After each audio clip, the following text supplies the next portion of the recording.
আপনারা সবাই কেমন আছেন? আল্লাহর রহমতে আমরাও সবাই ভালো আছি। আজ আমি সরিষা ইলিশ রান্না করব। প্রথমে চুলায় আমি প্যানটা বসাই দিলাম। প্যানের ভিতরে আমি সরিষার তেলটা ঢেলে দিলাম। সরিষা ইলিশ কিন্তু অবশ্যই সরিষার তেল দিয়েই রান্না করা লাগবে। এবারে আমি এক এক করে সব মশলাগুলো কষিয়ে নেব। প্রথমে আমি পেঁয়াজ বাটা দিয়ে দিব। যে পেঁয়াজ বাটা দিয়ে দিলাম, কড়াইতে আমি একটু পানি দিয়ে নিলাম, তাহলে আর মানে তেলটা আর ছিটকাবে না। রসুন বাটা দিয়ে দিলাম, আদা বাটা দিয়ে দিলাম, দিয়ে কষাই নেব মশলাটা। হলুদ পাউডার দিয়ে দিলাম,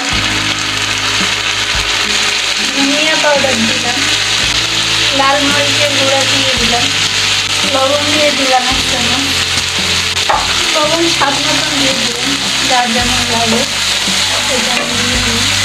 তারপর পানি দিয়ে মশলাটা সুন্দর করে কষিয়ে নেব। এবার যে মেন জিনিসটা সরিষা বাটা, এটা সাদা সরিষা। আপনারা অবশ্যই ইলিশ রান্নার সময় কালো সরিষাটা দিবেন না, তাহলে তিতা লাগে। সাদা সরিষাটা অবশ্যই দিবেন।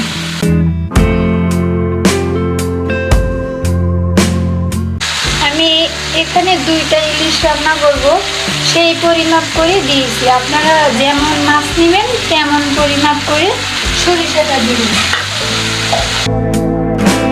এবার সরিষাটা দিয়ে আমি কষিয়ে নিব। আজ আমি একটু অন্যরকম রান্না করব সরিষা ইলিশটা। ওর সাথে আমি একটু টক দইও দিব। আপনারা সবাই এই রেসিপিটা একবার হলেও রান্না করে খাবেন। এটা এই যে টক দইটা অবশ্যই দিয়ে একবার হলেও রান্না করে খাবেন। এই সরিষা ইলিশটা অনেক মজা টক দই দিয়ে। সরিষা ইলিশটা আমরা এমনি সরিষা দিয়েই রান্না করি। এই টক দই কতটা দিবে? 2 চামচ দিলেই হবে। 2 চামচ দিলেই হবে টক দইটা। আর একটু পানি দিয়ে কষাই দিব দইটা সুন্দর করে।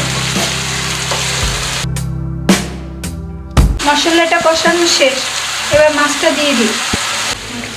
মাছটা দিয়ে দিলাম, মশলাটা কষানো শেষ।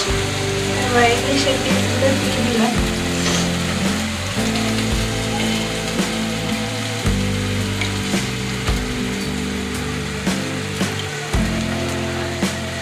আমি এতে মাথা বা লেজ এগুলো কিছুই দেই নেই।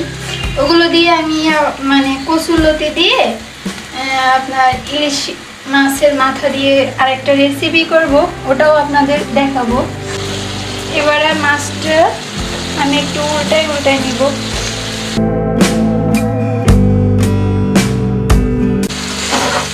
2-3 মিনিট সুন্দর করে কষানোর পরে তারপরে ঝোল দিয়ে দিব।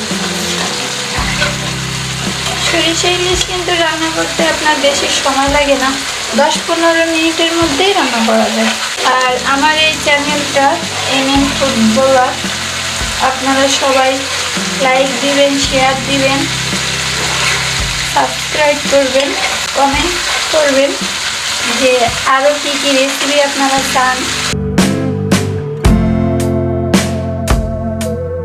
আমার মাছটা কষানো শেষ, এবার আমি পানি দিয়ে দিলাম।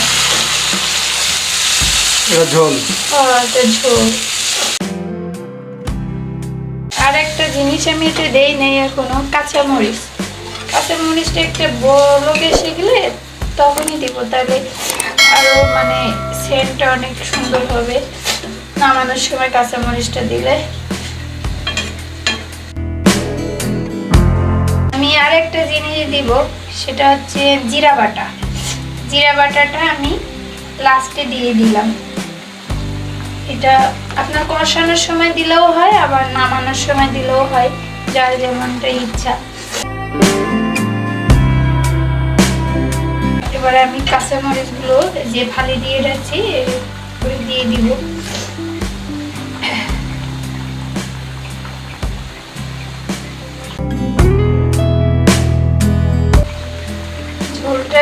কমিয়ে আসলে নামাই নেব।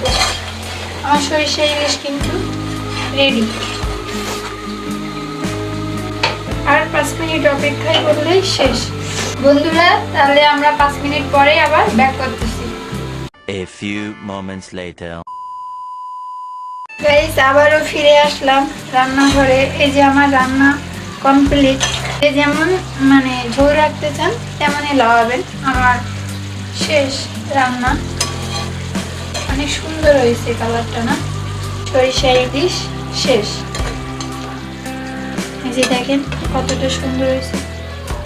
আমার রান্না শেষ। এই যে সরিষা ইলিশ, আপনারা সবাই একবার হলেও ট্রাই করে দেখবেন আমার এই রেসিপিটা।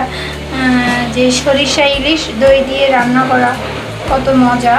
আপনারা সবাই কমেন্টে আমার জানাবেন। আর আমার এই চ্যানেলটি ফুড ব্লগ, সবাই লাইক দিবেন, শেয়ার দিবেন, কমেন্ট করবেন, সাবস্ক্রাইব করবেন। আজ এই পর্যন্ত। আল্লাহ হাফেজ। একবার যেই ঘুইরা তাকাস লাগে ঝাকাস, পদ্মা নদীর ইলিশ খাইয়া রূপখানা কি ঝকঝকে বানাস।